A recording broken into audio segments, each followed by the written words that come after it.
Okay, can you guys hear me? I tested on the other browser and I joined the /live and it went to it.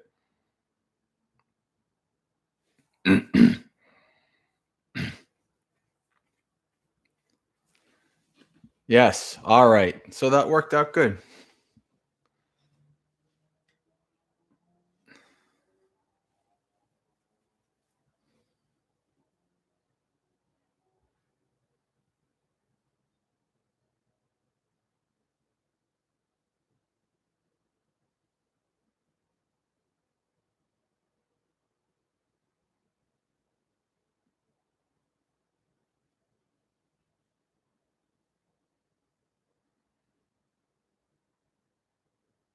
Well, I hope they kept trying.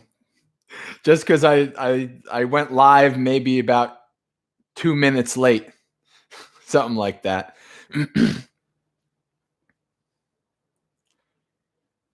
But I wasn't that late.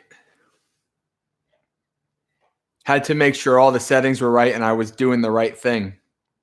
But it works, so that's good. You can hear me fine audio-wise?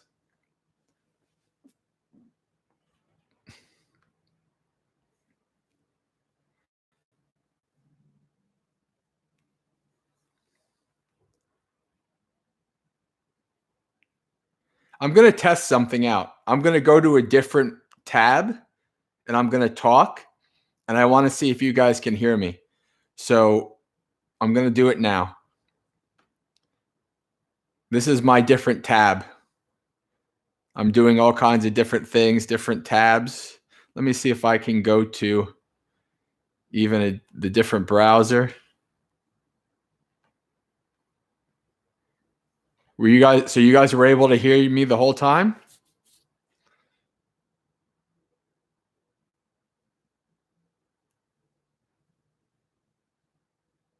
Oh, very good. That makes things easier. So now if I have to look up something or get something, then I don't feel I'm not going to be missed. I can still talk.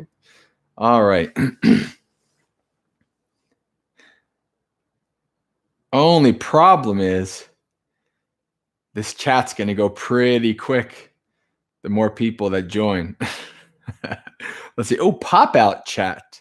Now, you guys, if you look at the chat options, there's a little pop-out chat thing, and you can actually maximize that.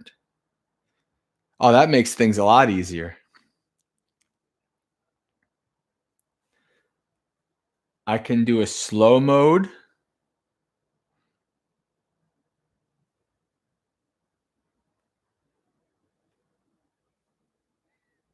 Toggle timestamps. I like that. All right. Manage moderators.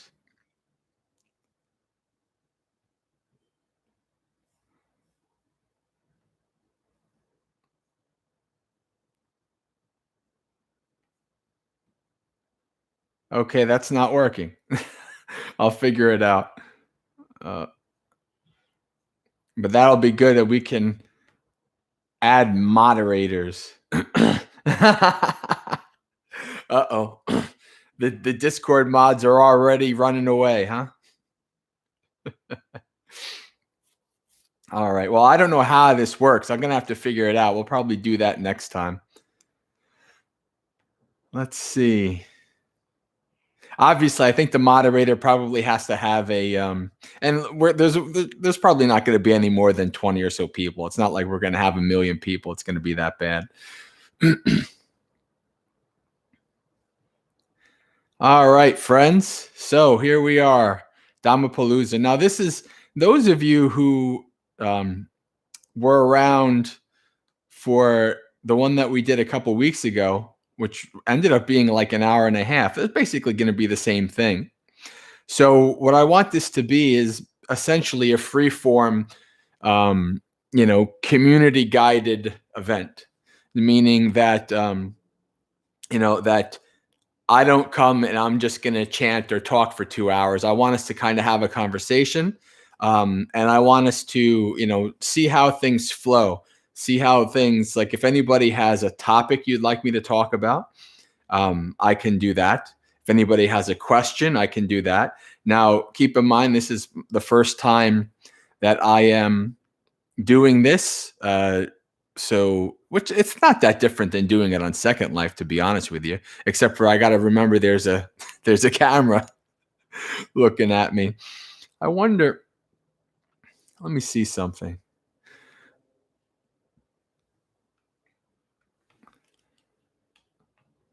No? Yeah, that's there's no way that I look natural on the camera and also while looking at you guys and typing. That's just the way it is. All right.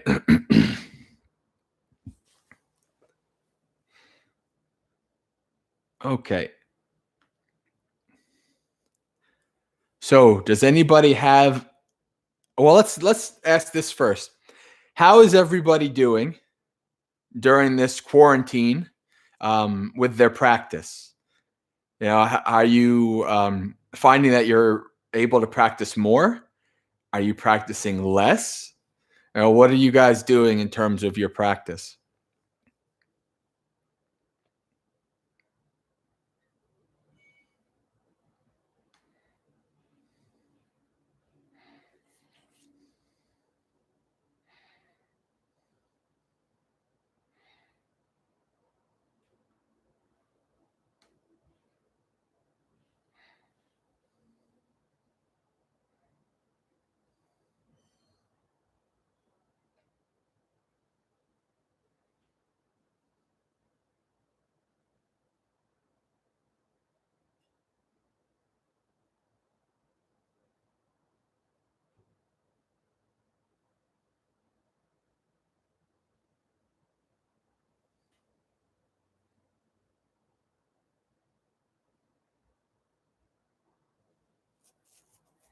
Oh, today was a very heavy pain day, Gabriella. Well, that's good.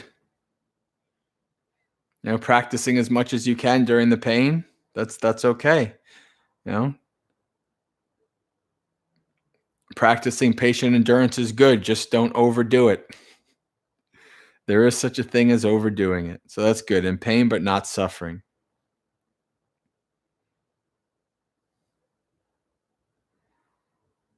The truth is the way. Awesome. Been super productive. Meditating multiple times a day. Currently going through some books from Thanissaro Bhikkhu.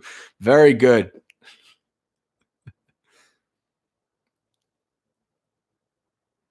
Scott, my work is actually busier. So sitting practice has been impacted. All of us from different ways of life, different walks of life, as they say, practicing in our way.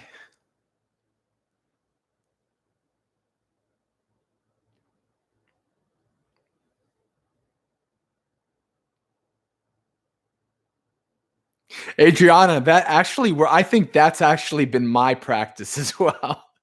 Adriana says, I'd say being at home with family, there's been a lot more practice, but off the cushion wise. Yeah. That seems to be what that I identify with that statement.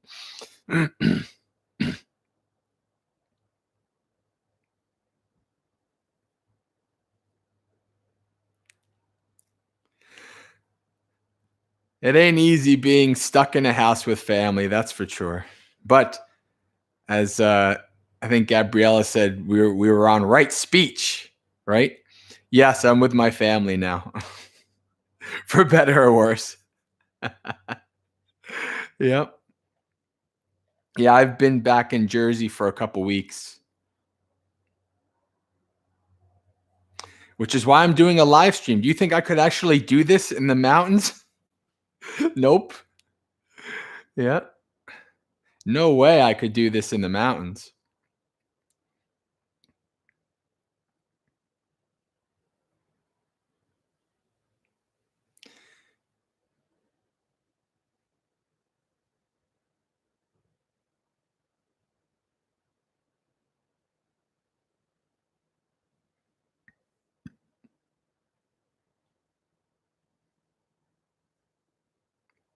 Uh, do I find it harder to follow the monastic rules while at home? Yes and no. Depends on the rules. Well, the one thing that I do find it harder is, when a monastic goes home to their family, the family doesn't know how to relate to a monastic. So, I end up doing things like sitting and watching TV with my elderly parents, and my 15-year-old nephew wants me to play video games and all these kind of things. And which is funny because I was told by some of the people over at Hillside Hermitage that Bhante Nyanamoli talked about going home, and his younger brother, having him play Call of Duty and things like that. And I really identified with that. That's just the way it is. So like that kind of stuff, obviously, you can't escape it. And like normally when I go home, it's for 2 days, 3 days. So it's a quick thing. But it's interesting. It's been rough in many ways, and honestly better than being at Bhavana in many other ways. So I would say that I'm not in exactly an ideal place, but I wasn't in exactly an ideal place at Bhavana either. So I think I'm in a better place right now, and I'm hoping to continue on with my monastic, traveling, if that even happens. We'll see. I'm really still hoping to do California in June, but I'm not seeing it happening. I'm not seeing it happening. I think my California trip is done. I think that's shot. But we'll see what happens. Definitely what I'm going to do once this kind of starts to get a little bit better, then I'm definitely going to go spend some time at Buddhist Insights a little bit, maybe a couple days, and then maybe see if I can still get up to New Hampshire. But depends on. So either way, what the main plan is, by July, I got to go back to Bhavana. By July, because Vasa, you have to be in one place. Well, I mean, you can go away for 7 days, but you have to be essentially in one place for Vasa. So Hanson Brothers. Is Hanson Brothers even still there? Oh God. Yeah. But yeah, no, my nephew, I mean, I can't even imagine, like, I didn't even like rap, but the rappers today, like my nephew, I'm like, what, who is this indigent? What is this? This isn't even music. And I wasn't even a big fan of rappers because my middle sister, his mom is was big into rap. So no, that's only fall 2021. That would be for like large, like stadiums and things like that. I think I heard this mumble. I don't even want to know this. This is one of the great things about when a monk goes out into when a monk goes out into the world. you I mean, obviously there's like little like nostalgias and temptations and things like that. But at least for me, it's like I'm kind of happy I'm not in this anymore. I mean, even at Bob and I'm kind of half in and half out. But it's just like I don't want to deal with this thing anymore. And you got to come out and you got to deal with people want to talk about politics and all these kind of things. It's just I'm just so exhausted about these things. So I mean, is it exciting? Is it nice? Oh, I get to go, whatever, see this or see a movie. My sister wants to watch a movie at her house or whatever. Yeah, it's okay. It's more like, I look at, am I really excited about this? No, not really. But I do, it's family. It's like you do things for people. It's just the way it is. But, it's an interesting thing because what it's really about is spending time with people. I learned this pretty late. Like I remember back way, when I was married. So I'm like 23, 24, maybe 25-ish. And I'd be working. I was working like 3 jobs. I was working like 12-hour days, like 6, 7 days a week. It was crazy. And when I would come home, I was just so tired. I wanted to play video games. I wanted to de-stress. And my wife would be like, come spend some time with me. Come watch TV. And it was like American Idol and all these like, really, I would never watch any of these shows. And I look back now and I realize like, really, it wasn't about the show, right? It was about spending time with this person, right? And so that's kind of how I view it, with my family and things like that. Like, my parents watched like the Hallmark channel, and it's like god awful. It's like I'm like nothing that I would remotely be interested in. But even before I became a monk, I gave up my cable TV about 2 years before I became a monk because there was nothing on TV. There's absolutely nothing on TV. Even I watched 5 channels. There's like History Channel, National Geographic, Science Channel, those channels, and they all turned into what you calls it, reality TV shows, right? So I was like, I don't need this. Why am I bothering with this TV? And so I gave up on the cable. Of course, I had like live stream and things like that. I had I had Netflix and things like that, but it just wasn't worth it,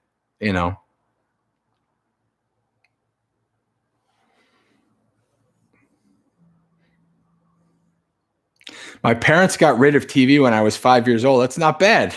Did you learn to like do things like draw and do various kinds of? When did I ordain? This October I will be 5 years in robes. So it'll be 5 years ago this October that I ordained as a samanera, I should say.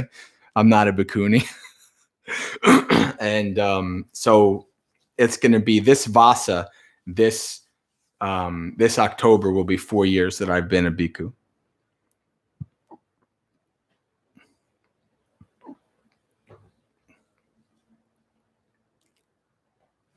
So, we've kind of derailed into not so interesting topics. But did anybody have a topic they wanted me to discuss or us to discuss? Because we kind of got into silly things. I mean, it's okay, but we got to think that, I put this to more public, right? So there's people who have never been on our Discord and they're going to come on and see like, what are they talking about? Monks being at home with families and all kinds of, things like that. Right speech. All right.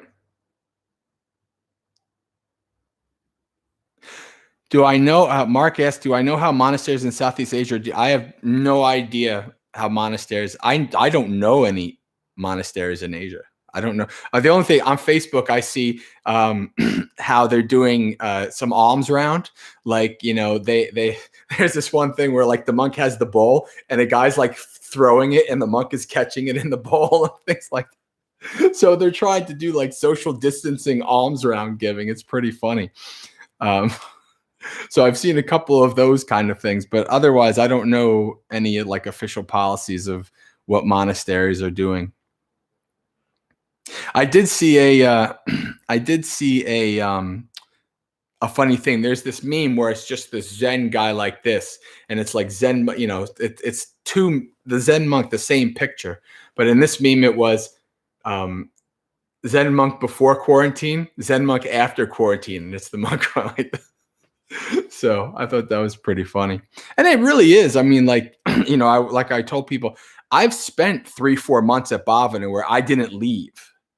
Like, I mean, I went for walks in the local area, but I didn't go to town. I didn't do anything like that. So, monks, for the most part, unless they're like a city monk that is very active monks are kind of used to being in one place, right? And, not doing a lot of things. All right. So, right speech. Right speech is a tough one, right? But it's a very important one. What is right speech? Right? Musavada. Vedamani Sika Pradang Samadhyam. So that's the precept, to not speak falsely, right? To speak truthfully.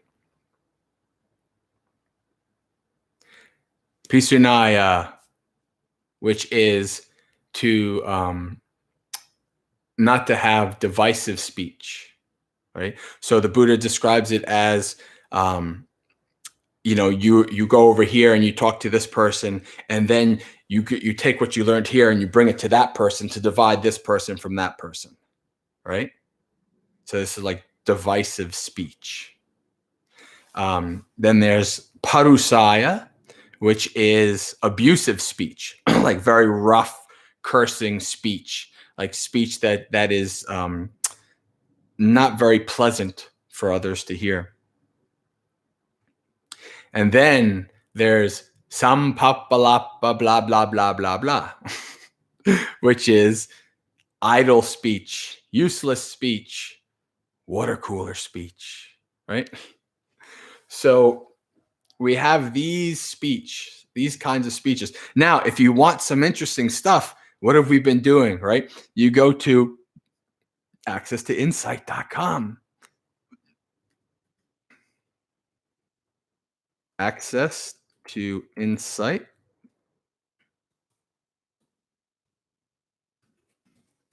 Right speech. Now, and you'll see all the interesting things. Again, wonderful.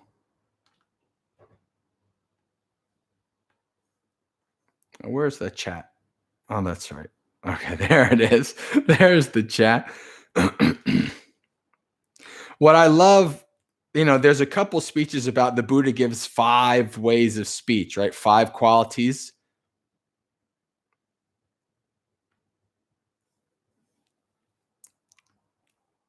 One of the most important things that I loved was, where is it? The criteria for deciding what is worth saying. Let's see how much you can copy and paste in the YouTube chat, huh? Let's check it out.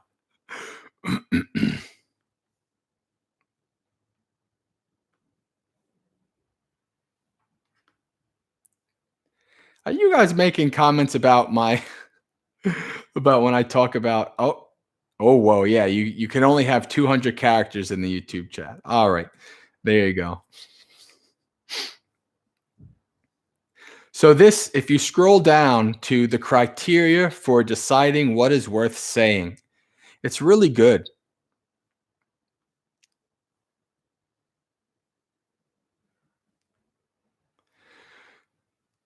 So,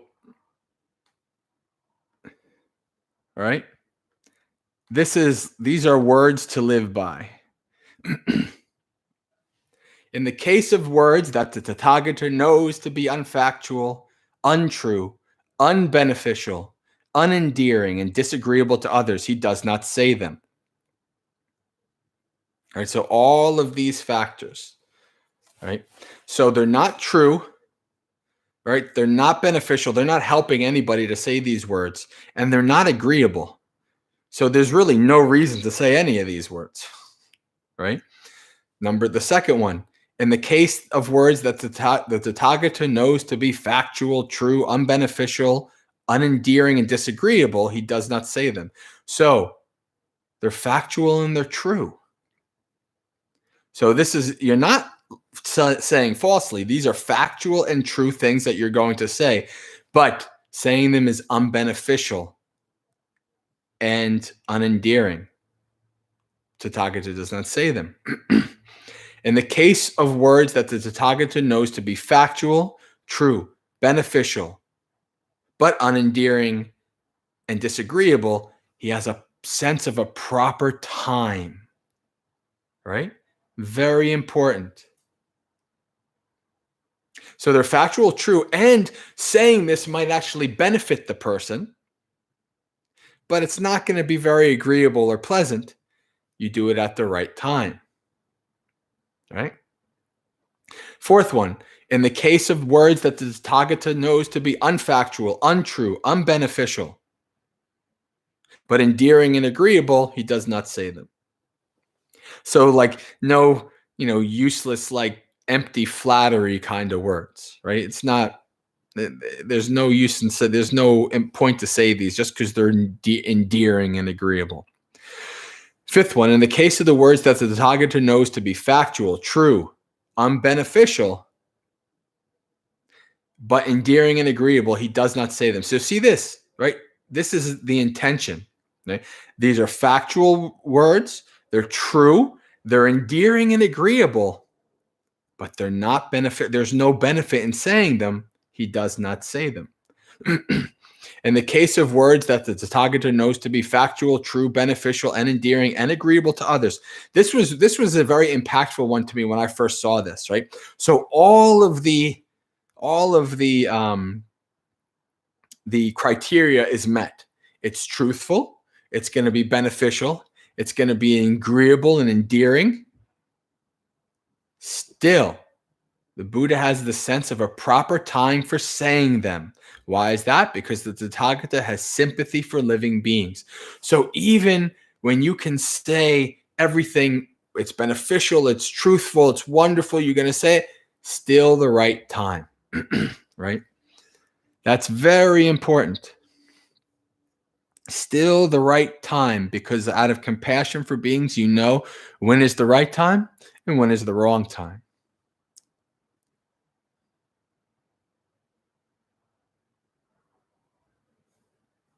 And then speak only speech that neither torments self nor does harm to others.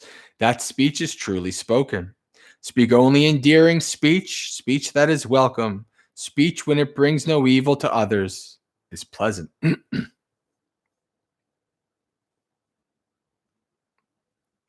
So, oh, there it is. I keep losing, because I popped out the chat. I keep losing it. There we go. So this is right speech, right? This is, you have to think about it in ways of, all right, how we act. We act in mind, speech, and body. But what does the first Dhammapada say? Mind is the forerunner. Mind is the master, right? Everything starts with the mind. So when we practice, we meditate, we practice, our anapanasati and our satipatthana, foundations of mindfulness, and we get to know and understand the mind. Well, then that gives us a bit of a measure of control over of restraint and control over our speech and our bodily actions, right? If we are unmindful, if we're heedless, right? What does that Dhammapada quote state? That heedfulness is close to the deathless. Heedlessness is close to death. Those who are heedful never die. Those who are heedless are as if dead already, i.e. zombies, right? So if we're not zombies, if we're really paying attention to our mind and developing our skill of mindfulness and meditation, then we get to see and understand, how our speech is going to be impactful, and is it going to be harmful or beneficial, right? And you can see that. Now, of course, we're not wise beings yet. We're not, awakened beings. So we might have the intention and we might think something is going to be beneficial and meet all the criteria. But when you go through with it, not so much, right? That's happened to me many times in life, right? You think everything's going to go well and you think your intention's good. All these things are good. And it didn't go over too well. That's okay, right? You learn and you do better next time. But this is important for us to understand, right? So that when we are about to speak, that if you do any kind of woodworking or whatever, you've maybe have heard the phrase, measure twice, cut once. Well, I adapted that phrase to think twice, speak once. So you're really going to reflect on what is what I'm going to say worth saying? Is it going to be beneficial? All of these things, you think about that, right? And what that does is that if you really put that in your mind, that you want to think twice, speak once, then you're going to build the habit of your mind checking in. Okay, is this going to be, beneficial, or is it going to be harmful? Right, we're going into the Buddha's advice to Rahula, the simile of the mirror. Before you do an action, you examine if it's beneficial or harmful. If it's harmful, don't do it. If it's beneficial, you can do it. But while you're doing it, right, you examine still, is what I'm doing harmful or beneficial? And if it's harmful, even though you had good intentions, it still turns out to be harmful. That's when you want to stop doing it. Right? Or at least try to do something, change your methods, do something else that might be more beneficial, right? And then afterwards, is this harmful or beneficial? Was what I did, what I said, what I acted, etc. So when you do that, you really kind of take the time to just be more calm and think, right? And to pause. Because we have this, when we're in conversation, we kind of have this feeling like we have to keep the conversation going, right? Like there has to be talk. There can't be pauses. People are very uncomfortable in pauses in conversations. Unless you're like, what was that painter, Bob Ross or whatever, with the happy little trees? I remember watching him as a kid, and he would talk, and then he would be silent, and then he would talk when he need to. Right? It was very beautiful, very calm and peaceful. But anyway, this is what it is. Like when you are able to stop and pause, that might make some people uncomfortable, and you might feel uncomfortable. You might feel a little weird. The chat has stopped moving, so I'm going to just double check if people are still around. Oh, okay. So is it? Yeah. So when you do that, it might feel weird to you in the beginning, and it might feel weird to other people, but you'll actually start to appreciate that. You'll actually start to appreciate, that you can just pause and really take in what the person's thinking, because that's also saying, I should say, because that's also part of right speech, right? Is this active listening, this really listening and understanding. Because for you to judge what is beneficial and when is the right time and all that, you have to be a listener. You have to understand. You have to be listening to the person, really listening, seeing their body language and what they're saying and all that. And then you can say things that are more skillful, right? Okay. Very good. I'm glad you're practicing right listening key. I was just surprised that it went silent. I just wanted to make sure I wasn't, but That's the mountain internet in me. Anytime there's a freeze, I'm like, uh-oh, did the internet go down? Did this happen? Did that happen? But anyway, okay. So this is, yeah. So this is, and this is something that, I have had to work on. Obviously, I'm a talker, aren't I? I mean, although it's funny, like I thought I was one of the most silent people, one of the most quiet people in New Jersey, right? And I kind of was. People were like, "Oh, you're kind of quiet." But when I went to the monastery, I was, I guess, so loud and so annoying, right? I was so New Jersey that even Bhattaji was like, we love that you love to talk Dhamma and you teach and you talk good Dhamma, but make sure that it's the right time and you're not doing it too loud. Yeah. So yes, my loudness, my bombasticness has been an issue at Bhavana. At least it was the first couple of years. I try to actually focus it, and I try to kind of focus it and unleash it when I'm doing stuff like this. Like I'll notice like if I'm really kind of energetic, like I'm at the monastery, I'll be like, okay, save that energy, just be chill, and just kind of stuff like that. So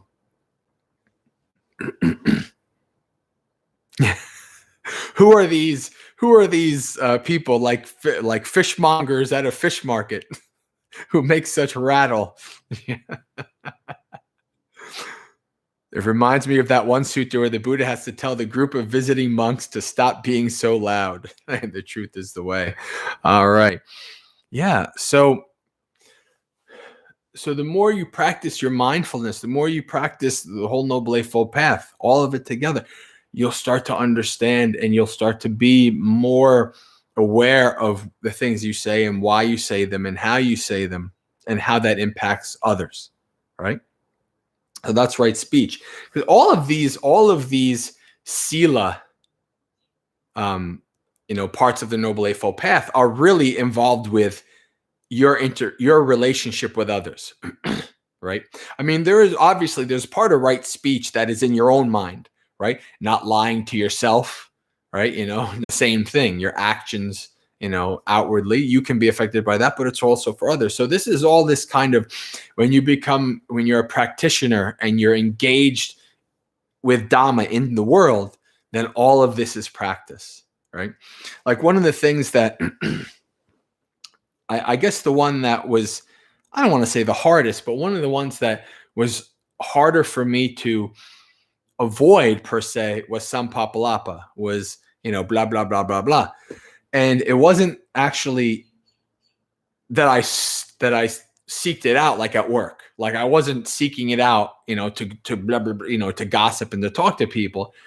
But people would come to my desk and I find myself kind of in these groups of people, and it would start out innocently, but then it would be talking about, oh, did you hear about this person and that person and this and that? And so it would all just be like office gossip and things like that.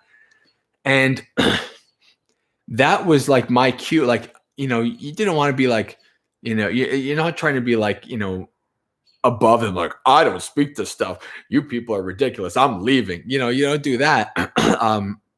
And, when I could like kind of disengage and say, okay, I got to go back to work or whatever I did. But when I couldn't, what I did was in a situation like that where people were, using wrong speech, it wasn't beneficial, it wasn't helpful, and I couldn't really disengage. What I did was I went silent and I watched my own mind and I listened, right? And I watched, when I wanted to talk and when I didn't want to talk, right? And it was just much easier for me to make sure that I was speaking skillfully when I just speak silent, just listening, right?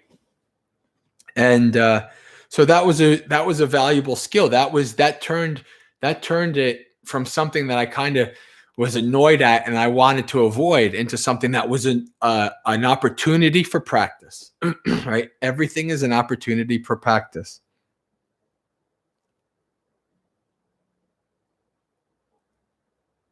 The feed cut out a lot, so I apologize if you said something about this.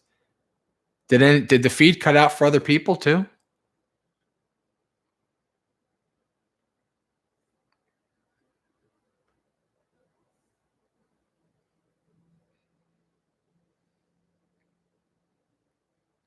Now that's interesting.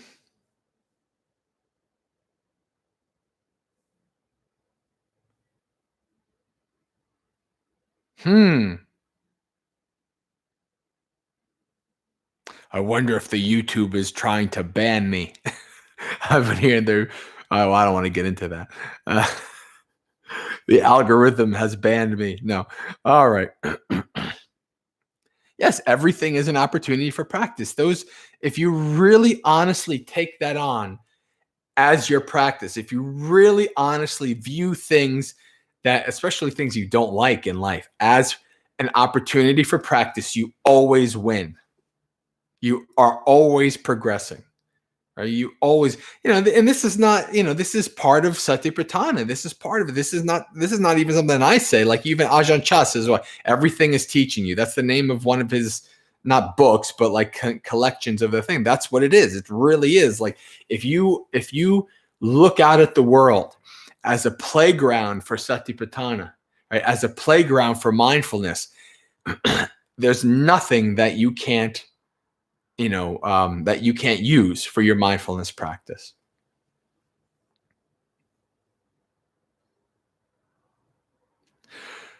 The truth is the way.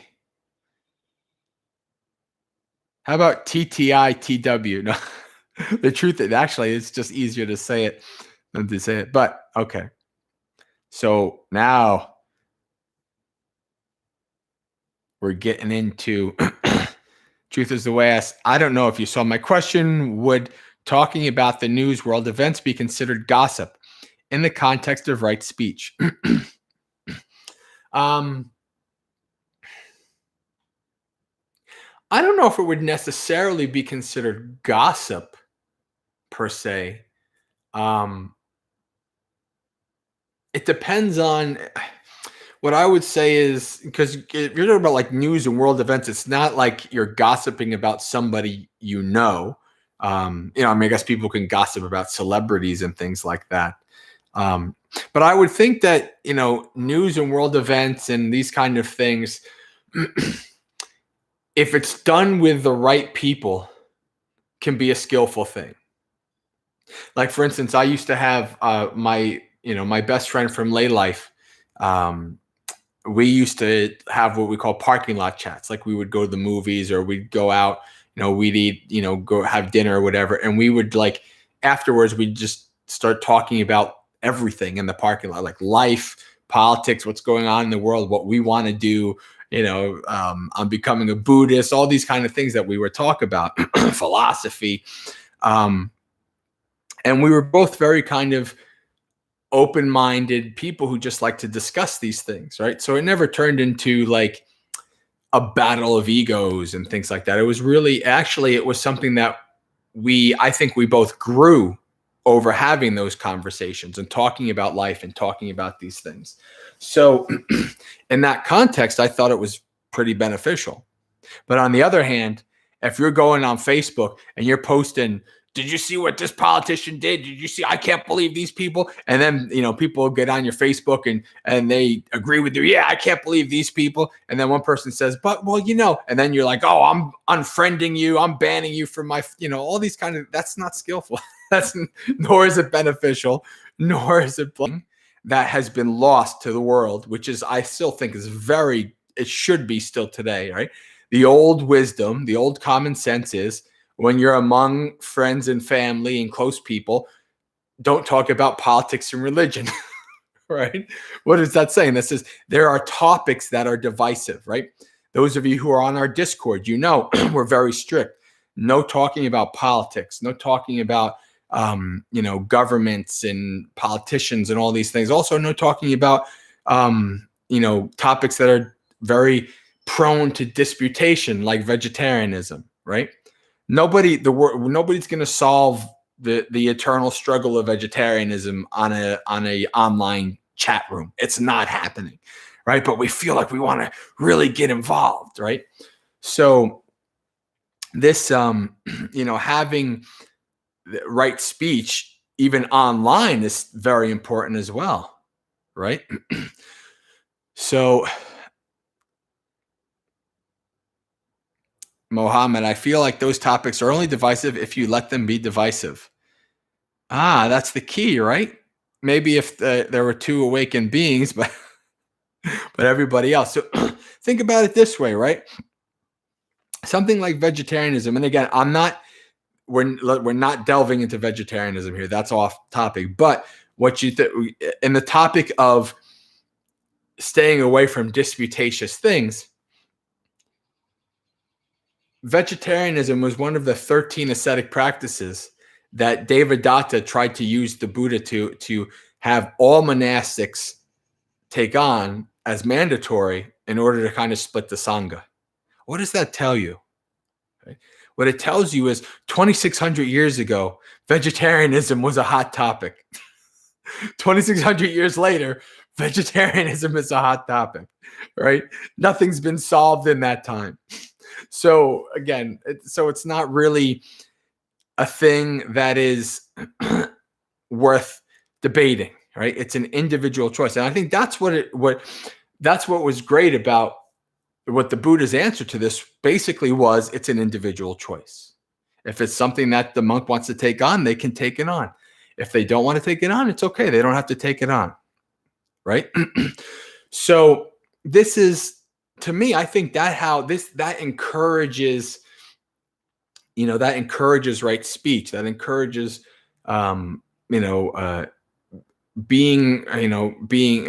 getting along with people in skillful ways. It encourages all kinds of things. And so I think that the Buddha was very wise in doing that. And I think that's a very wise policy, right? So this is why, if you're going to get engaged into something that can lead to very disputatious talk, you go in there with your full, 100% levels of mindfulness, right? You go in there knowing, it's the same thing. Like if you have to go, like I work for Child Protective Services, right? And I had to go and deal with people who were really angry, right? So I knew going in, their mindset's going to be this way. I have to be careful what I say because I could escalate the situation and all these kind of things, right? And so you also have to have there's this modern term, right? Good faith actor and bad faith actor, right? So if two or three people who are good faith actors, meaning they're not trying to manipulate, they're not behind some kind of ideology, they're not trying to win, right? They're just trying to discuss and to kind of have a discussion where all of us grow, right? Then something beneficial might happen from that, right? That you see that when I've been able to take place in interfaith dialogue, I love that. It's really nice to be able to sit, when I spent the night at the monastery, the Catholic monks, the Benedictines in DC, sitting there, and we're eating our lunch, and then they're smoking cigars and I'm hanging out. Obviously I'm not smoking cigars, but it was just really and they were telling me about what they know about Buddhism because they were pretty chill, and and I was talking about my growing up in the Catholic Church. So it was a very cool, I think we both benefited out of that, right? We were different people, different religions and all of that, but there was benefit, right? So it can be done. But all the people on all the sides involved in it have to be very skillful, very mindful, and a little bit, detached from their views, right? A little bit not taking things so personally. And then it might be able to be done.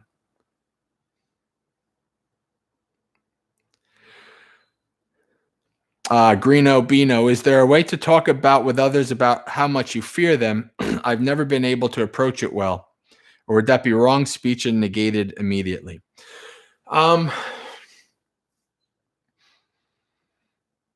If you have an issue with somebody,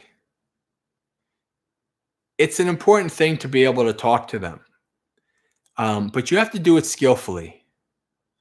right? You have to do it in such a way that is going to be de-escalating and is not going to bring up their defensiveness. And also that you're not, it's important that you're not going into it like with this kind of context of is you're bad or you're wrong and you need to change. Right? You don't force people to change that way. Right? You don't force people, like you need to apologize, you need this, you need that. That they're never going to do that. They're never going to follow that. Right? So if you're going to deal with this is somebody, if you're afraid of them or they're being harmful towards you or whatever, right? You have to engage with this. You also have to go into it with certain expectations, right? You don't go into it thinking that magically, voila, that they saw the light, they had a eureka moment, and they're gonna change. That's not how it works, right? So you go into it. It might be something that you feel you need to do for yourself, right? For your own peace of mind, for your own whatever, right? You need them to know and you do it, right? You try to do it skillfully, mindfully, carefully, calmly, de-escalatingly, and you do it. And then it's done, right? However they take it, whatever they do is on them. That's their perception, that's their actions, that's their karma, that's on them, right? But you want to do it in such a way that is going to be skillful. Like I really, right speech was something that I really developed. Like again, I worked in a job where I had to go into random strangers people's houses and talk to them about a complaint that somebody gave to the government. Right? I'm a government agent. I'm literally the man. I'm the guy with a briefcase knocking on your door saying, "Can I come into your house?" Right? Of course, what do you think is going to happen? People are going to be defensive, scared, what's going on, right? Whether they have a reason to be that way or not. Right? One of the things that, I was a very like you guys know, I was very political. I was very like people should know their rights and all these kind of things. So what I would do that really kind of the one thing that I would do that a lot of the other people didn't want to do, but I was very straightforward in, when I was at somebody's door, I would tell them their rights. I'd say, you don't have the right. It says, I don't have the right to come into your house without you giving me permission. So I would tell them, that I don't have a warrant. I'm not coming, like I would give them the power, right? And I would say 90 times out of 100, they would feel, oh, okay, yeah, come on in, right? So I was coming in and I wasn't even coming in escalated, right? I was coming in and saying, we had this complaint, this is what this is what I'm doing. This is what I need to do. I need to come in and I need to talk to you about this. And I need to speak with the kids, and we're going to talk about this and discuss, and, these are your rights. This is, you tell me to leave at any time, I can leave, all these things. But if you tell me to leave, if my supervisor really wants to, or the state wants to, we can go to court and we can do all these so I gave them that power, right? Again, a lot of the workers didn't want to do that because it was extra hassle and things, but it's my politics. I'm very big on those. I was very big on the people know their rights, right? But that helped people. Like I was giving them the power as a skillful means of being able to talk with them, right? And, so this is very important to right speech, right? Being able to talk to people in such a way that you are not going to put up walls. You're not going to have people become defensive and start attacking you back. You're not escalating, you're de-escalating. That's right speech, right?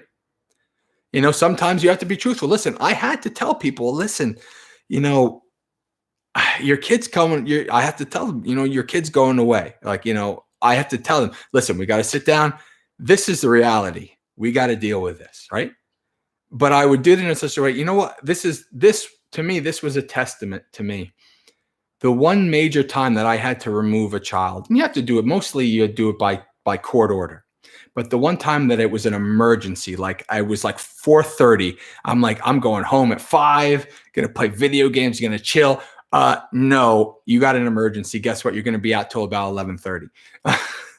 And I was at this house and I had developed a relationship with this family for a year. The father was one of the former heads of the Latin Kings. So he was a former head gang member, right? And I did all, I was in there and the daughter is so adorable. This cute 8-year-old. I still think about her to this day. And she, the one thing that he told me was, Joe, that was my name, Joe. He says, Joe, I don't blame you. I don't have any beef against you.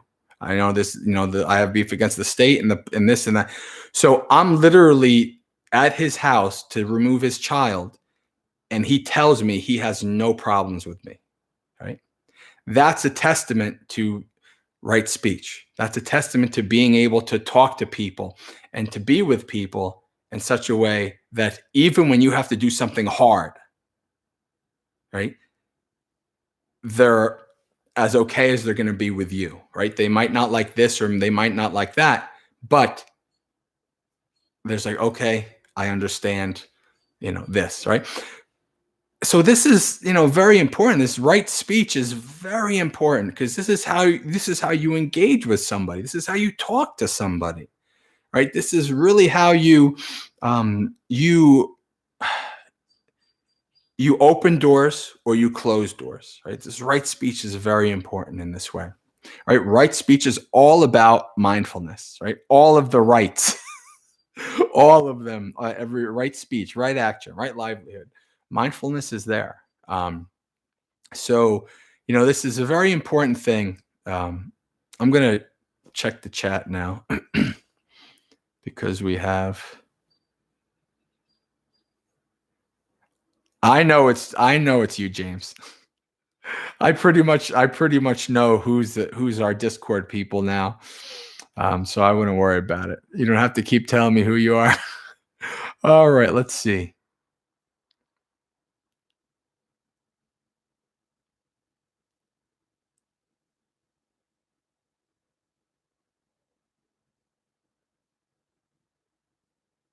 Okay, Mohammed says, fair enough, I agree, but lots of intelligent convos can be had about subjects that can be led to disagreement. Yes, disagreement is fine. Disputation and anger and agitation is not. Right? People can disagree. That's fine. That's perfect. You can agree to disagree, whatever you want to say. You say, I disagree. It's like Bhante Sudaso and I, those are, Bhante Sudaso, we do that all the time. We'll have like back and forths, like we disagree on something and we're like, okay, that's it. We're done. We disagree. It's not a big deal. If you have a good relationship with somebody, just like I was talking about what I had with that one guy, you can do that. You can disagree. You could say, okay, we disagree, and if you're working with somebody and if the disagreement is on something that needs to be done, that's where compromise comes in, right?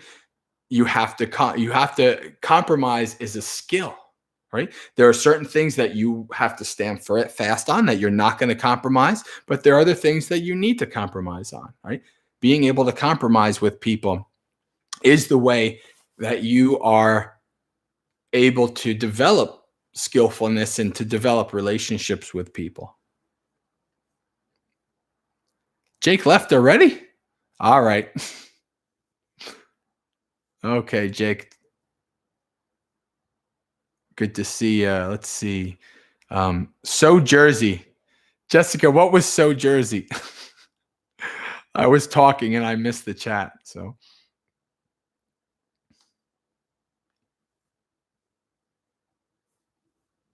we've been doing this for an hour already? Holy moly, that was quick.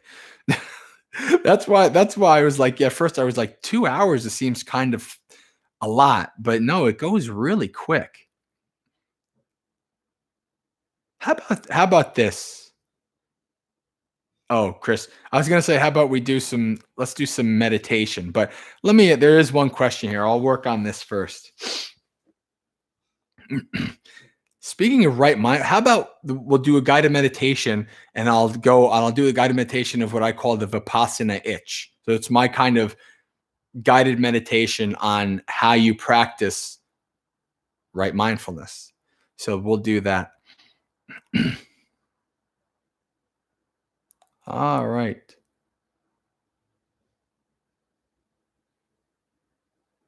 Jose, good to see you. All right. That took a lot of guts. Barely scratched the Dhamma. Yes, it's only been an hour. We barely scratched any kind of Dhamma.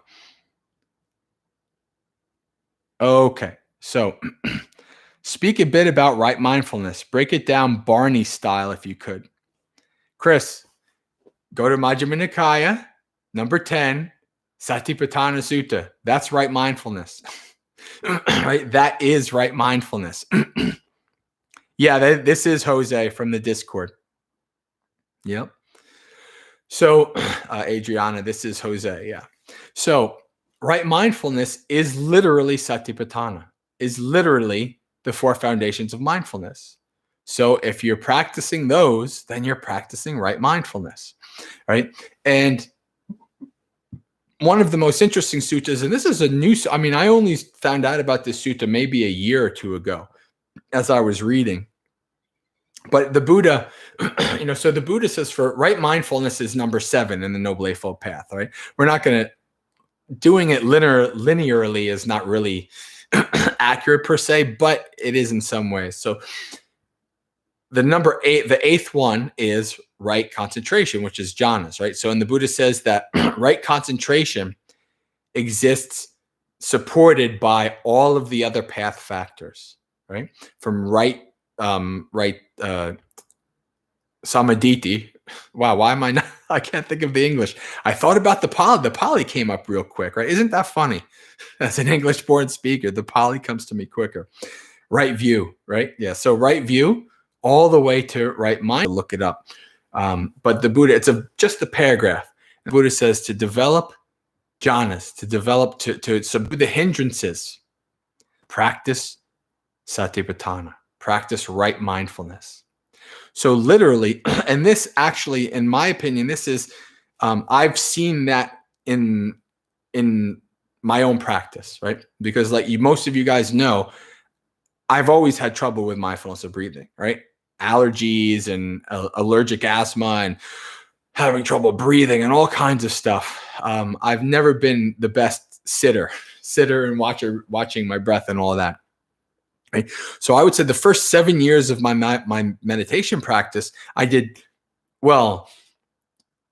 First, I tried mindfulness of breathing for the first 6 months or so, but for the first 7 years of my practice, at least, I didn't do any mindfulness of breathing. I did what I later found out was satipatthana. So I would be there I would sit and I would observe, and whatever, like a pain or whatever, something that was the most prominent in my body, in my mind came up, I would observe it. I would investigate it. Right. And so that's what I did. And doing that, years later, the groundwork was set, and that brought me to the doorstep of jhana. Like most of you know, like I said, I've been to the doorstep of jhana. I've not been in jhana. If I was, then I couldn't talk about it. Right? But so practicing, not even doing mindfulness of breathing, actually brought me to what I would say is, this is not in the suttas. It's something that is talked about later, but what brought me to either access concentration, or what Bhante G says, I think it's more accurate as jhana quality concentration. So this is concentration that has certain qualities of jhana, but it isn't jhana, right? Because there's some people who can have piti and not be in jhana, like real, like, strong, pleasant feelings and stuff like that, right? Right. So I am the one who's dropping?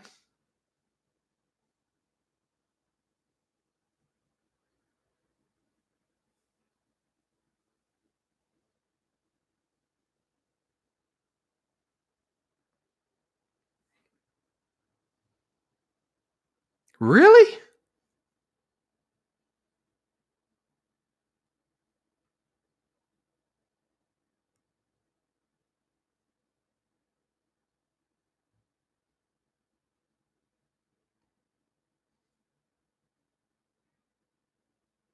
I don't know, Gabriella. When I see 3 or 4 people say at the same time, I kind of got to wonder, is it me?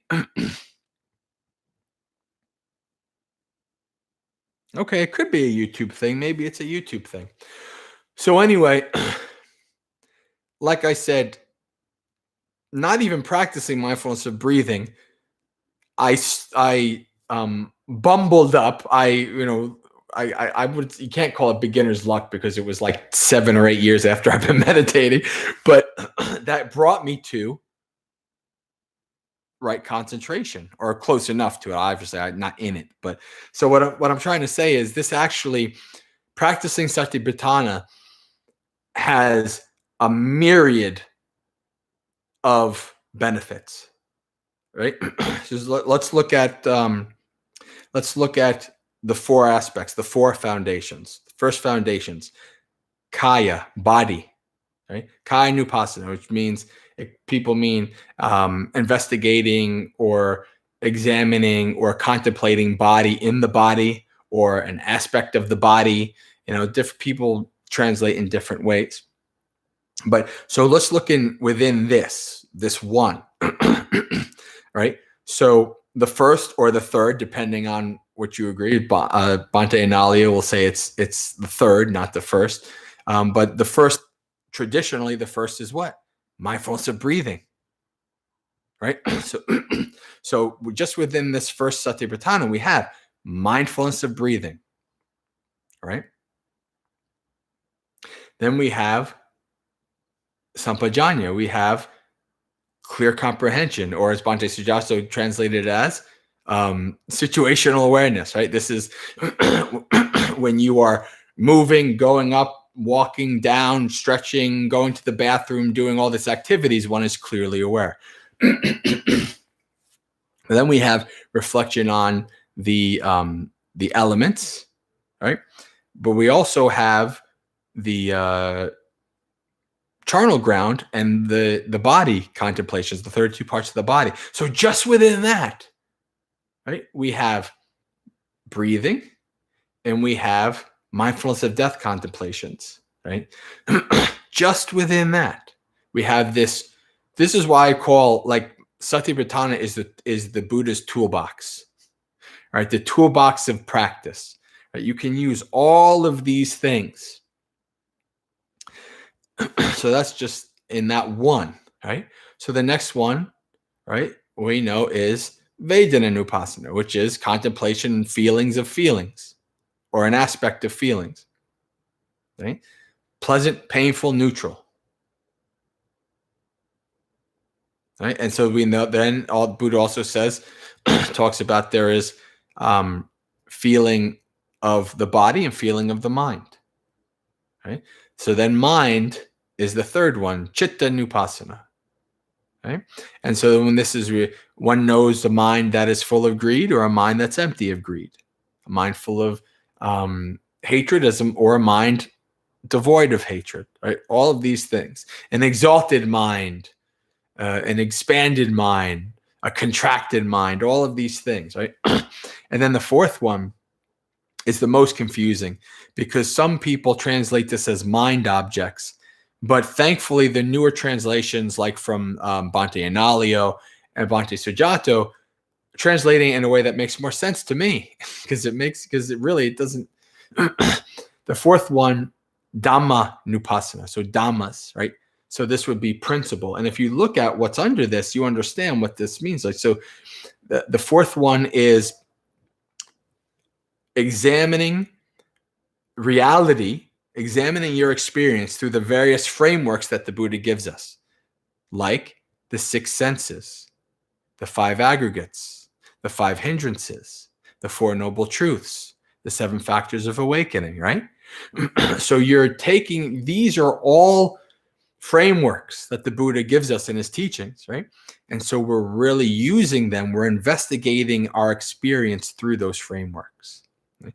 So if all of these 4 encapsulate everything you can experience, right? Your mind, your body, feeling, right? The 6 senses, 5 aggregates, that encapsulates everything. So this is where when I say literally all of your experiences are an opportunity to practice mindfulness, this is where this comes from, right? You see this in this whole practice. This is where you see this practice. So this is mindfulness. Right mindfulness is practicing in such a way, right? Not being a zombie. Remember, mindfulness, heedfulness is close to the deathless. The deathless is the epitaph for awakening, right? Heedlessness is close to death. The death, the heedless are as if dead already, walking around like a zombie, right? Totally oblivious, totally unmindful to reality in the world. All right. So what time we got? All right, let's do some guided meditation. This is supposed to be a Dhammapalooza, right? We're supposed to be doing a couple different things, not just yapping. So let's do some guided meditations.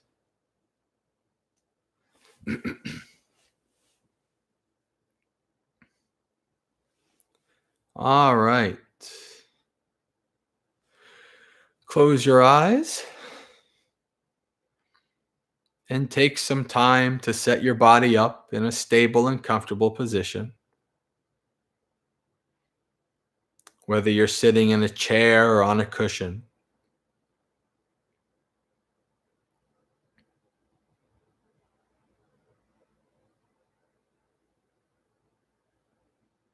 Start from your toes and slowly scan up through your body to the top of your head. In each part of your body,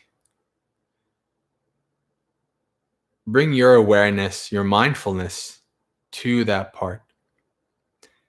And see if you can connect with any feeling that is prominent. Like the feeling of the feet pressing against the floor or the cushion.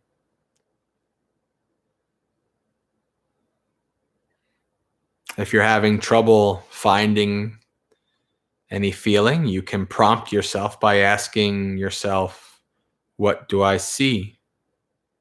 What do I feel?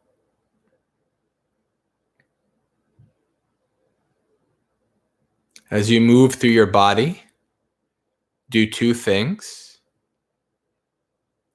Check the balance of your body, because an imbalanced posture causes strain and causes pain later on.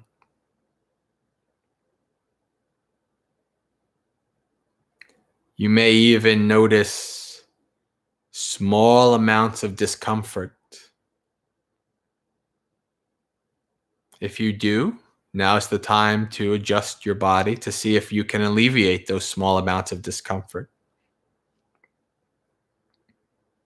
Because what is small now can turn into something much larger and more painful a half hour from now.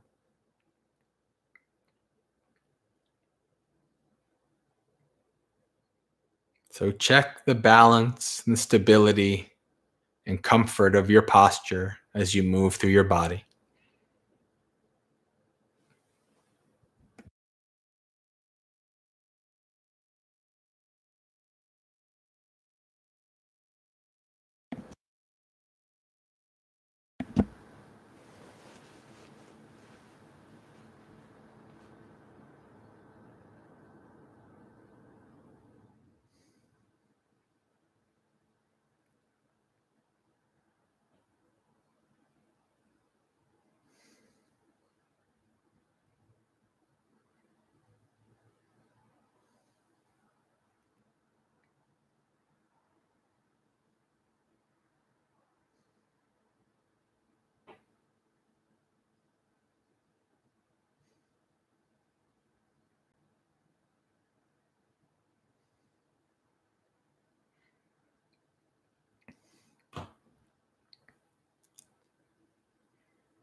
Whenever you're done scanning through your body and setting your body up in a comfortable and stable position, let your body go and take 3 deep, silent breaths.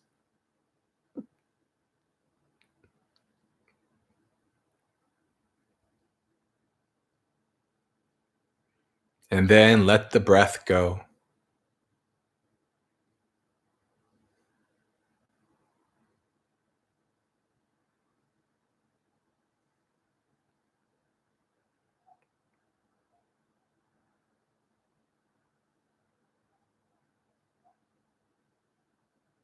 During this meditation, you don't want to try to manipulate or control the breath in any way.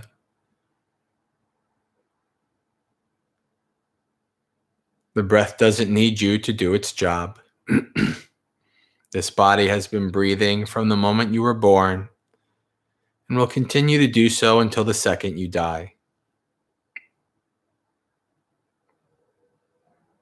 Your job now is to simply observe and investigate this body breathing in and breathing out.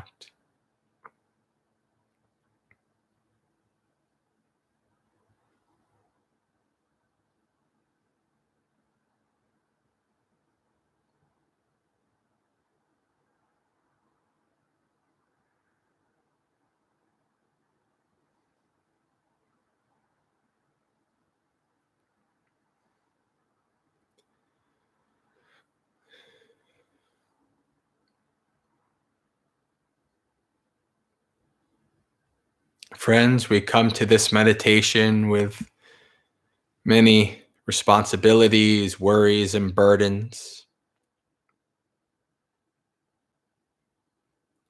Family and friends, work and school. Many things that will seek to enter our mind as we practice.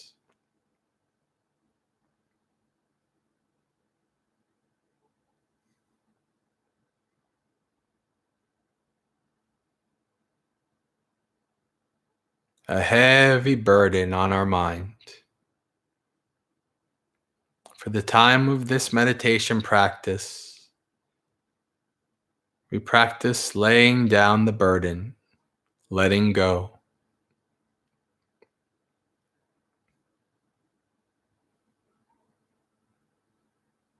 Just like the mighty Atlas holds the world on his shoulders, so too do we each hold our world on our shoulders. A heavy burden. Lay your world down for now. There'll be time to pick it back up later.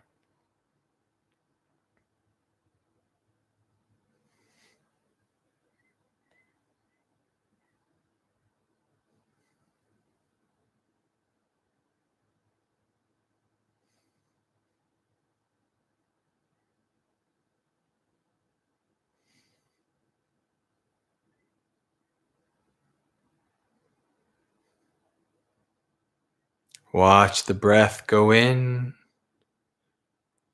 Watch the breath go out.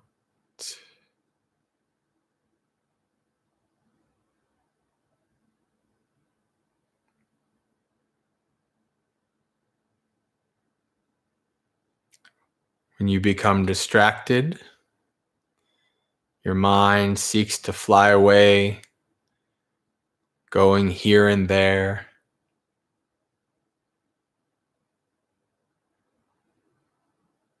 Don't get too sad or angry or worried.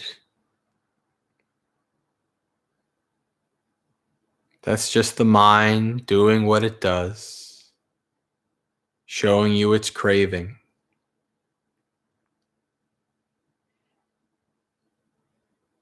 When you realize that you've been led astray, acknowledge that you've been taken away from your breath. Practice letting go of that distraction and then return to the breath. Over and over. Acknowledge, let go, and return.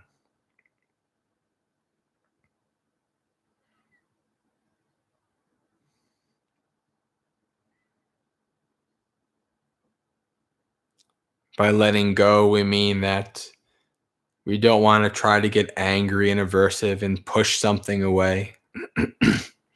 Nor do we want to get attached and greedy about it and get more involved in it. We simply don't want to give it any energy.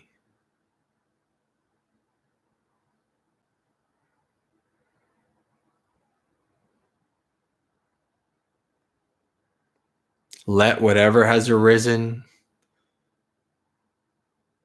stay on its journey. It will arise and persist for a time and then cease.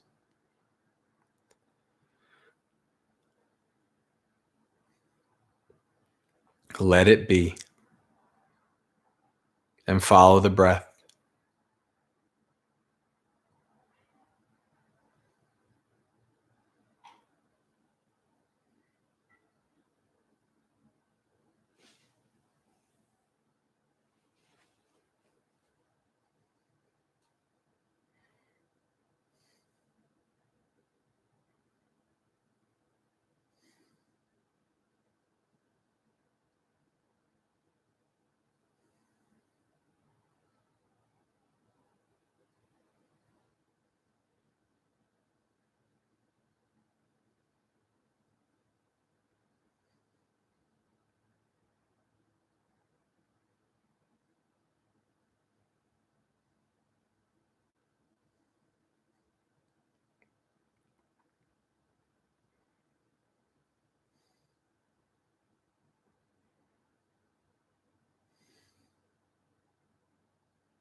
Every once in a while, check in with the state of your mind.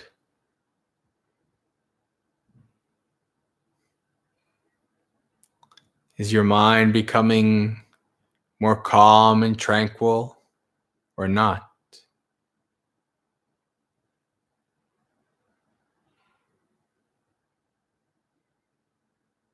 As it becomes more calm and tranquil, you may be able to see more characteristics of the breath. Sometimes the breath is long and deep, sometimes short and shallow.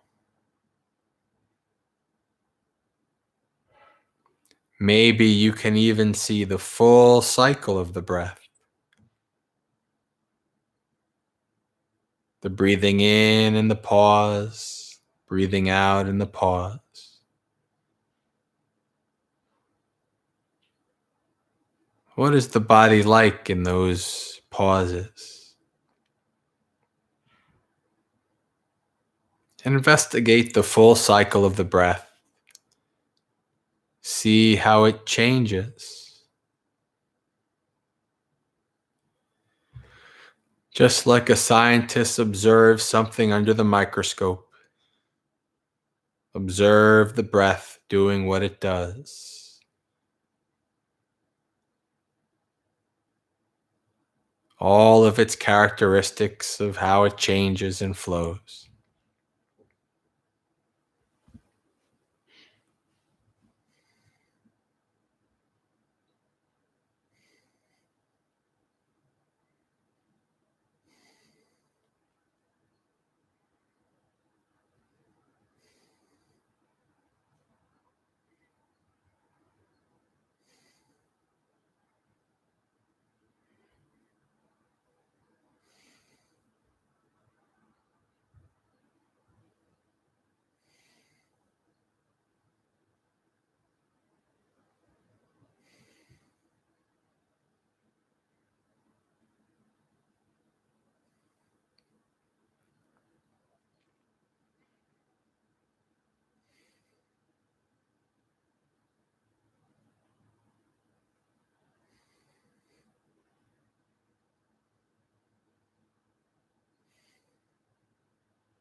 While sitting and following your breath after some time, every once in a while you may have a very strong feeling or emotion. Something arises that is so strong that even when you try to let go of it and return to the breath, you can't. It's so prominent in your awareness that you can observe and think about nothing else. Maybe a strong itch or a pain.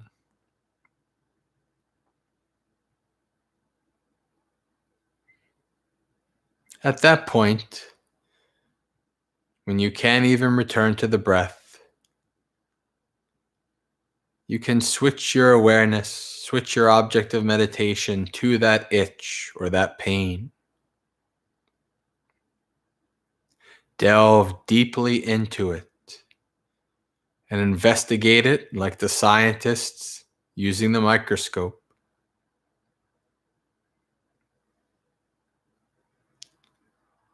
What does it feel like, this itch or pain? How does it change?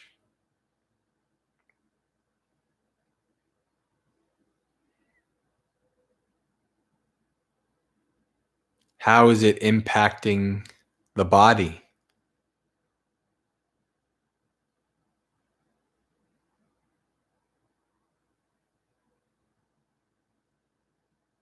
What does the body feel like that's in pain or an itching?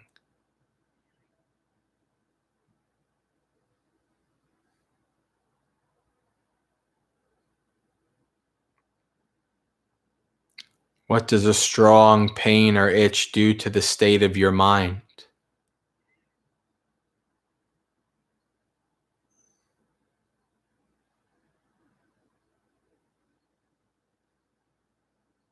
What is a mind consumed by that state or pain or itch? What is that mind like?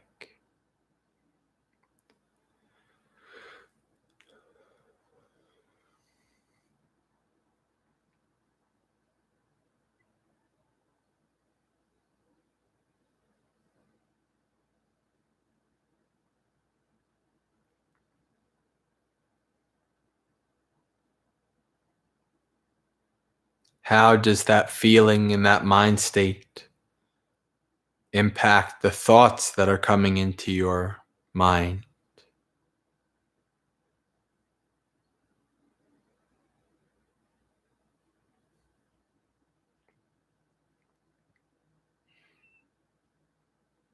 What are the thoughts of a mind consumed by itch or pain?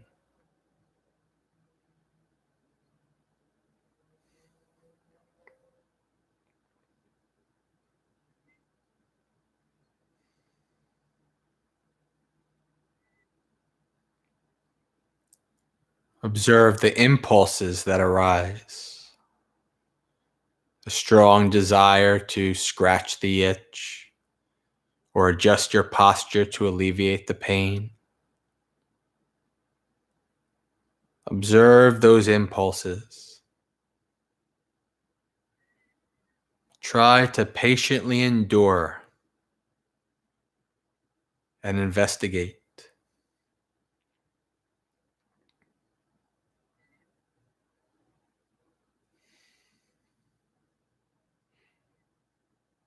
Investigate your experience with those four things: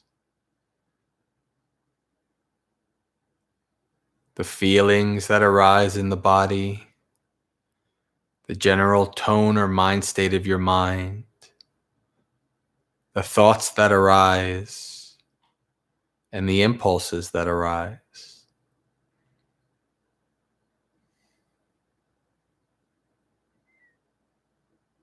You are investigating the aspects of your mind and body having that experience.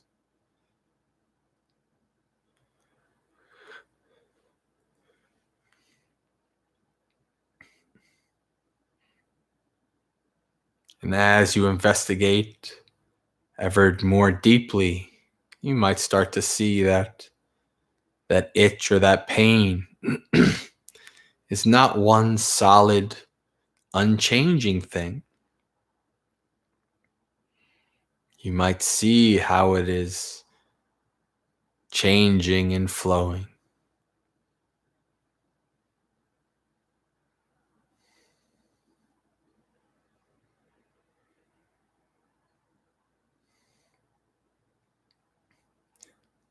Patiently investigate and endure as long as you can.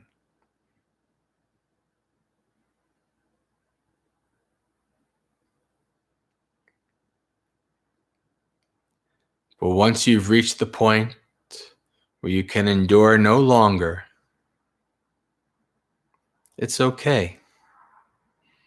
Scratch the itch or adjust your posture, but do not lose your investigation. Do not lose your mindfulness.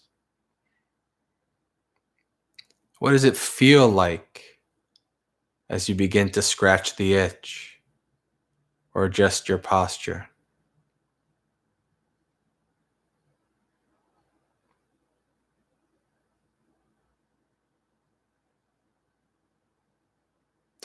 What changes in your mind state as you begin to scratch the itch or adjust your posture? What are the changes in the thoughts and the impulses? Stay with the experience. Don't lose it just because you're moving and acting. Stay with the experience the whole time, continuously investigating.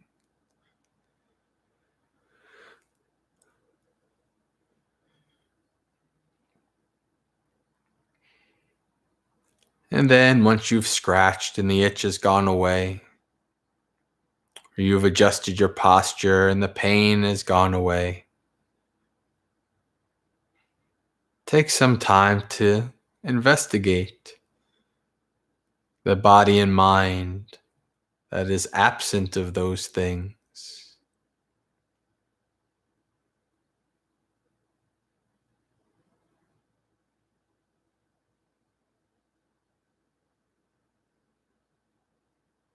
And then, when you are ready, you return to the breath.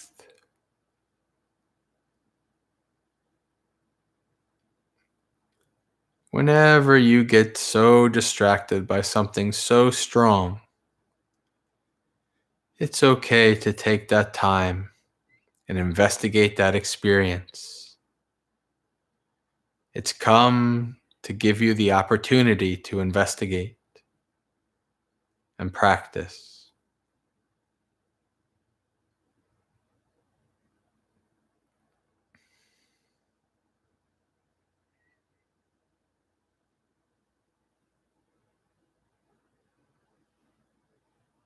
Now, in a minute, once I give the word,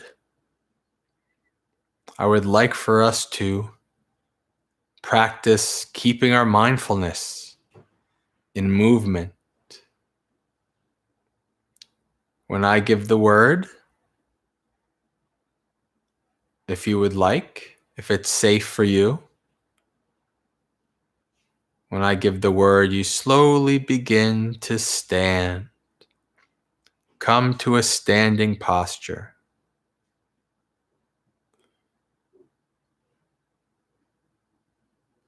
See if you can maintain your investigation while changing from a sitting posture to a standing posture.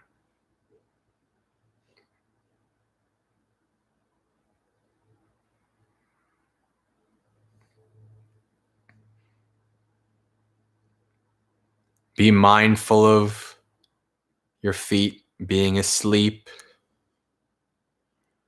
or in any way needing some time.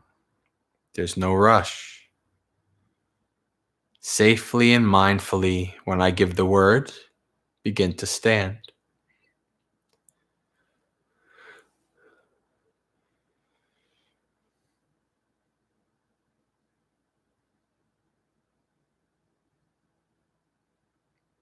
Now begin to stand, if you wish.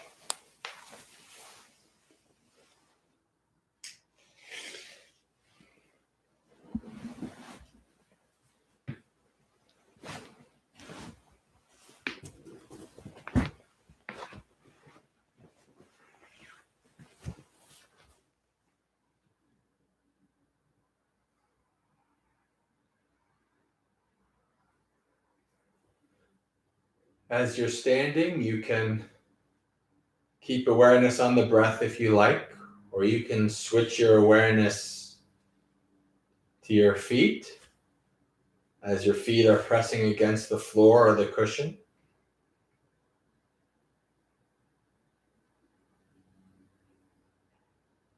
Take some time to reflect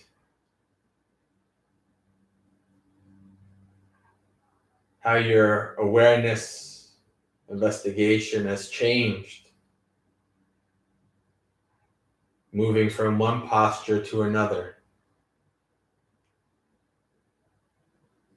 How has your bodily feeling, your bodily sensations changed?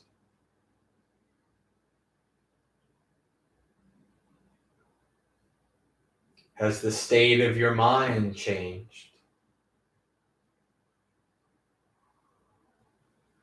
Your thoughts and impulses?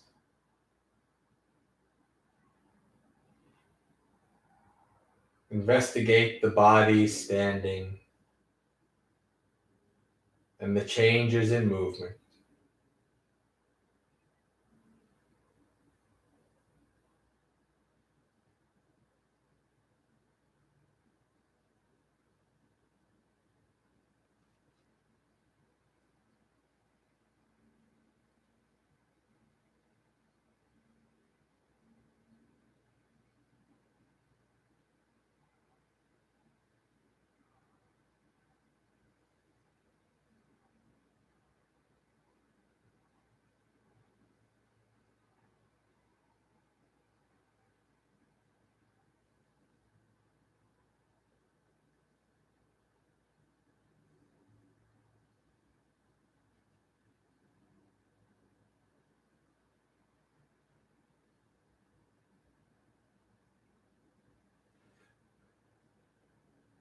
And then, at your own convenience, whenever you like, you can go back to a sitting posture and test again to see how you're able to maintain your investigation and your mindfulness, and what changes as you safely and securely come back to sitting.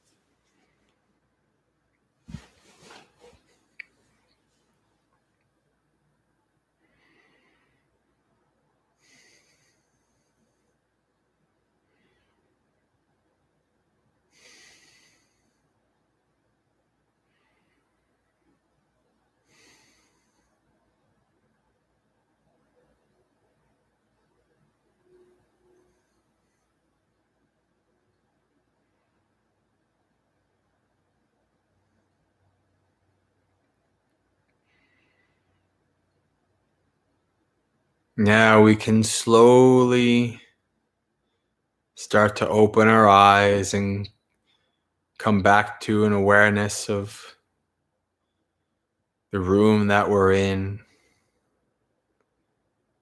and everything going on.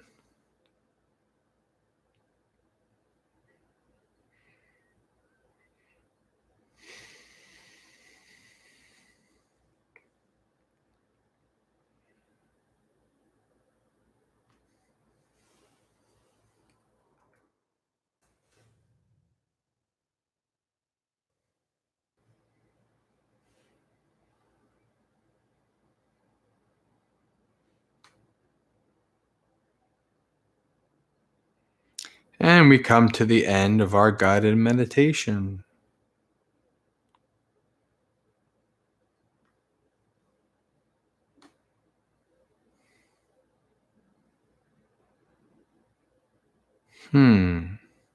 There it is.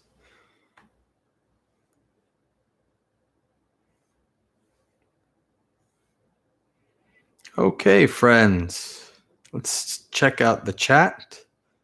So yeah, that is what I call my Vipassana itch, right? I hope and I think usually what happens, what's that called when you have a sympathetic response?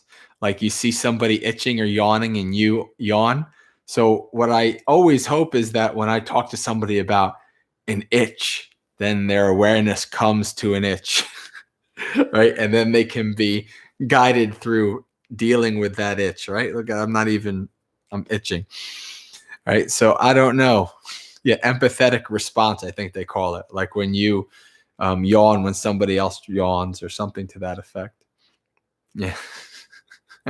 Well, the reality is with itching is you're itching all the time. You're just not paying attention to it. Like what I've noticed is when I start to get deep into meditation, like deep concentration, I tend to go through. You've been hearing this word if you've been following the thing called the cytokine storm, right? This is like when the body kind of overreacts, the immune system overreacts to whatever's in there, and that's how you actually die, right? From your immune system kind of overreacting. What I've noticed, at least in my experience, is I go through an itch storm.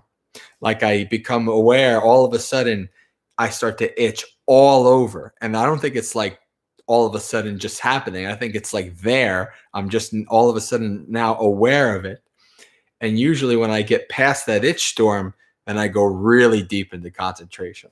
So there's this kind of like itch storm barrier. But being able to investigate and to patiently endure itches is part of being a meditator. Same thing with pains.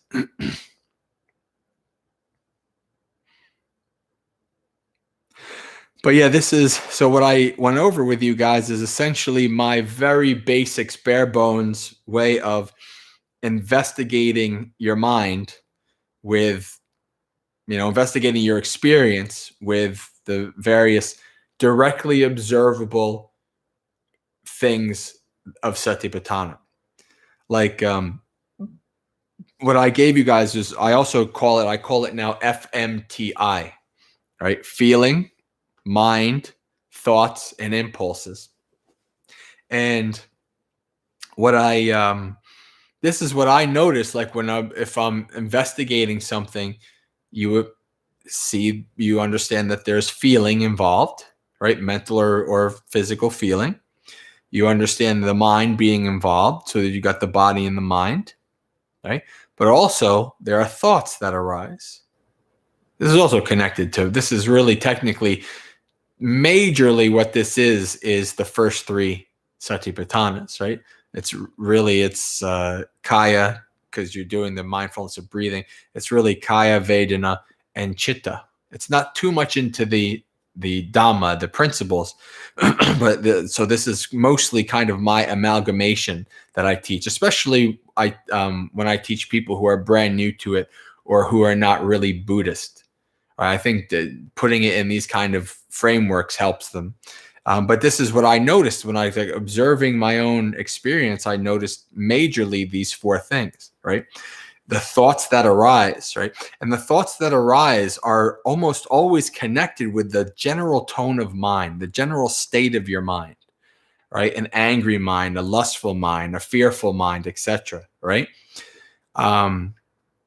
Usually, so if you have a very angry mind, most often your thoughts are not going to be very peaceful, kind, that are going to come into an angry mind.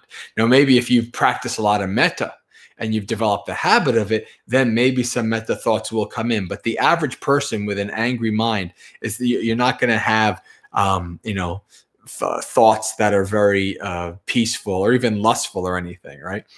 Now, same thing. If like you have a very lustful mind, you're not going to have thoughts that arise of anger, and these kind of things. So it's the thoughts almost always, in my experience, are connected with, that arise dependent on the state of your mind.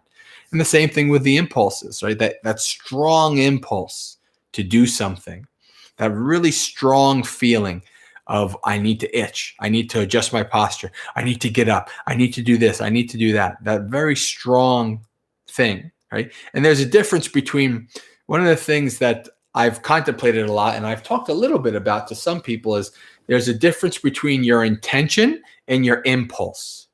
And I'll give you an example. Right?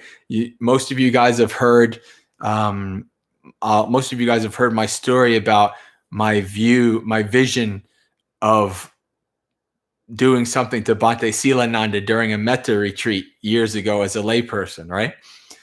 I was at the metta retreat at Bhavana, and we were, Bhante Silananda was doing a guided meditation, and I was getting a little agitated because I've never been a fan of guided meditations. It actually arises agitation in me for some reason.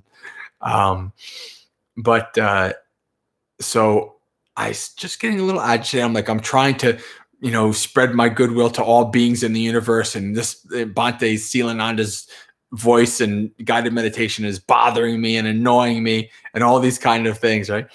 And all of a sudden, this vision came into my mind of me getting up, going up to Bhante Silananda on his monk seat and punching him right in the face, right?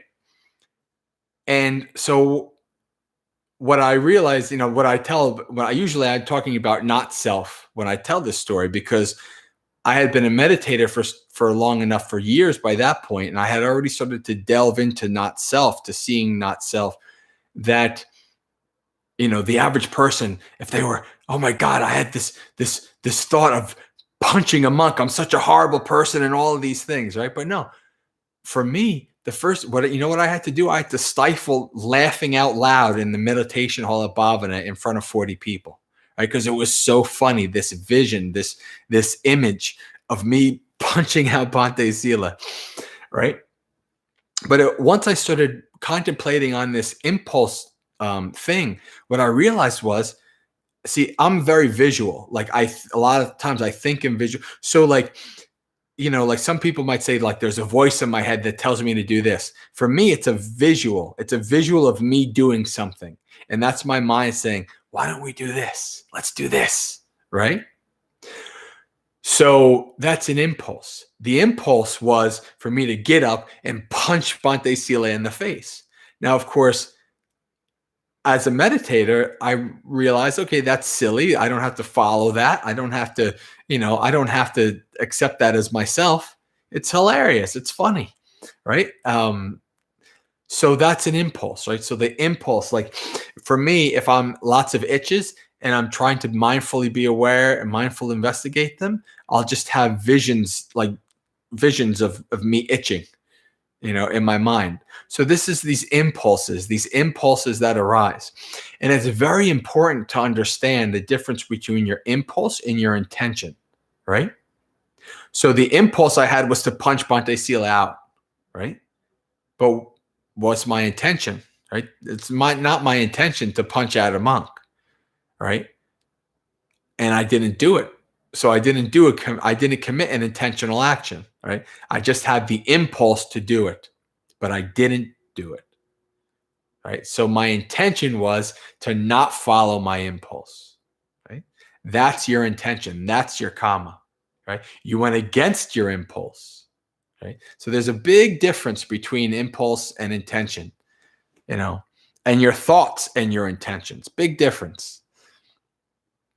You can see that as you meditate and you really start to understand and develop your mind. You see that. All right, let me get to the chat here as we come close to the end of our 2-hour Dhammapalooza. And we'll do a little brief chanting of dedicating merits and all that jazz. Let's see.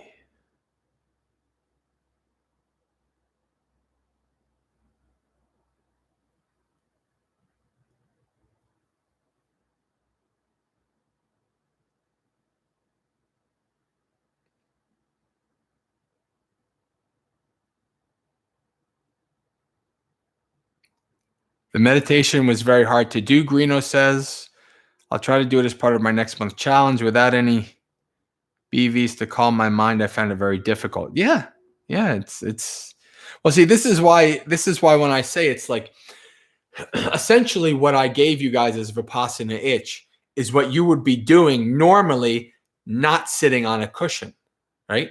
That FMTI, feelings, mind, thoughts, impulses, that Vipassana itch, that's something that you can do all the time. That's very basic, bare bones, stripped down Satipatthana, right? So that is what you're mostly going to not be doing off the cushion. But every once in a while, there's something that's so strong, right, that you can't go back to your breath. And that's a good time to use that, whatever that thing is, that itch or pain or strong emotion, sadness, whatever arises, that's a good time to use that, to investigate that. But once that is past, once you've alleviated it in one way or another, then you return to your breath, right? So, so you get distracted by a thought or whatever, and then you acknowledge, let go, and return.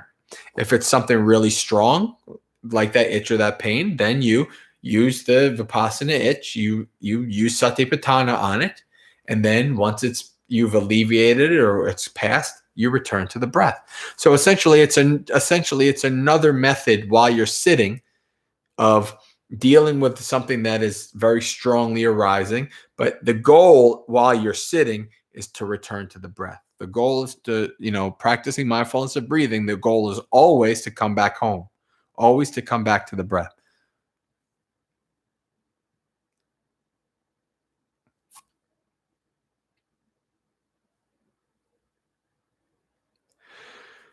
What if your mind is an anxious, restless, or overthinking mind? Reflect on that mind. Investigate, contemplate why, like what is arising, why is the anxiousness and the restlessness arisen? And remember the Buddha's advice about starving and feeding, right? You want to, if your mind is overly anxious, overly restless, and you're just so wrapped up in it and you can't kind of get out of your own mind, then you don't pay attention to it. Don't get wrapped up in it. Don't, get exhausted about it, anxious, because that just, builds up the anxiety. So avoid it, ignore it, let it be. Don't get wrapped up in it.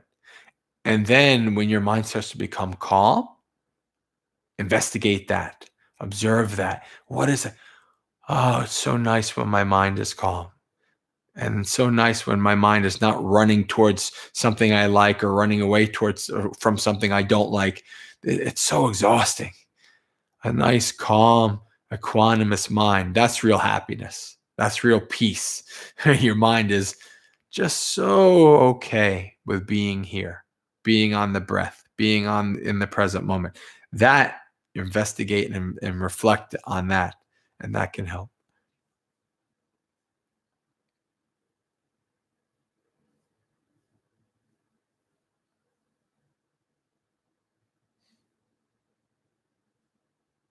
Yeah, not every, what I would say about Adriana says James Bante Sudaso has expressed that Anapana is more agitating for him as well. Yeah, there's a lot of different tendencies and different, we have different bodies and different medical issues and all kinds of different things that mean that our practice is not going to be 100% exactly like others, right? We're going to be more inclined towards some things, have a harder time of doing others, right? Like I remember, I'm kind of over it now, but when I would meet people who could meditate so silent like a rock for an hour, and I kind of feel a little jealous, and I kind of feel like, oh man, they're a better meditator than me, and they must be so wise and this and that, and they're so advanced they can sit for an hour. But then I'd watch them and see them engage with the world. And I realized that they had they could sit like a rock for an hour, but they also had the wisdom of a rock in reality. In the world, they had the wisdom of a rock. And I was like, well, wait a second, I do pretty good interacting with the world. So I think I still have some wisdom. So maybe it's, maybe it's just being able to sit for a long time, without having pain or moving doesn't equal having wisdom, right? So, you have to reflect on that. You can see that that's, just because your practice is a little different doesn't mean that, you're necessarily going to be at a disadvantage because of it, right? You never know. Because your practice is a little different than the average, it might be of benefit to you, right? I kind of feel like I'm supposed to remember. I tell you guys always about how the Buddha talks about you can practice the easy, pleasant way or the hard, unpleasant way. And I always kind of feel like, what, because I'm hard-headed, and I always learn slow and all these things. I'm pretty much sure that I have to do this the hard way. Right. But still, I still practice mindfulness of breathing because I've been there. I've seen, what deep states of concentration is like. So I know I can do it. Right. But this is what the Buddha teaches and this is what he recommends. So I do it. Right. Even though, and I still practice as best as I can. So that's okay. Your practice is different. You do the best you can and how you can do it. All right. So we are past time. We are past 9:00. I see a message has been retracted. I didn't know you could do that. That's interesting. All right. Okay. So I think then we can probably end it then.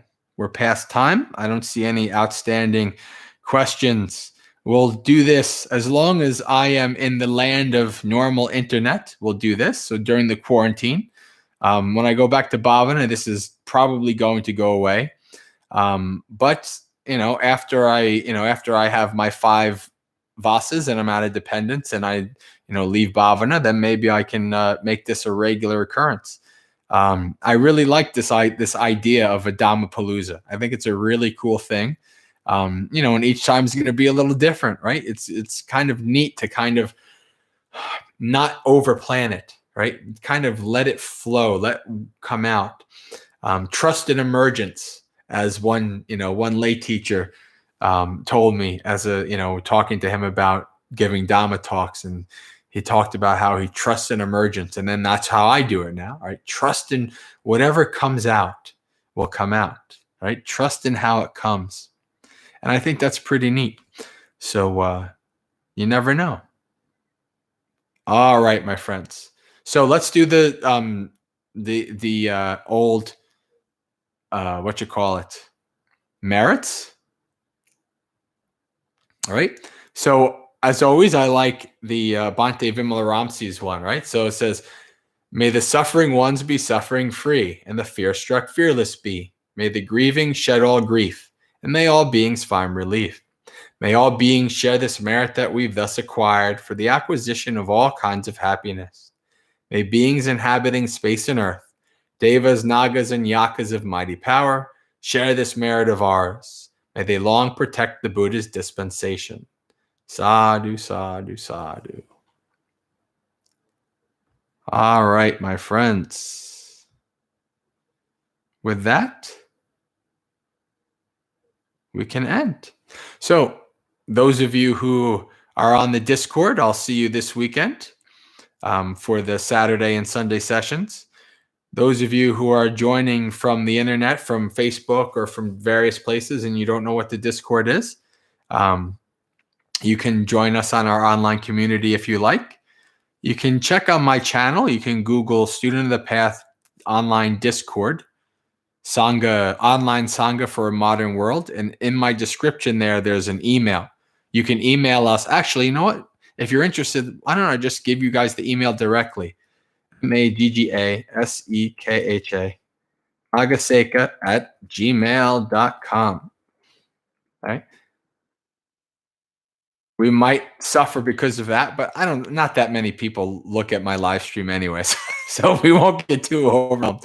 And it's already there. So if you want to check out our online Discord, Students of the Path, Nagaseka, you can send an email and we'll get you set up with that. All right, friends. Until next time, Sukihotu, may you be happy. Practice well and be well.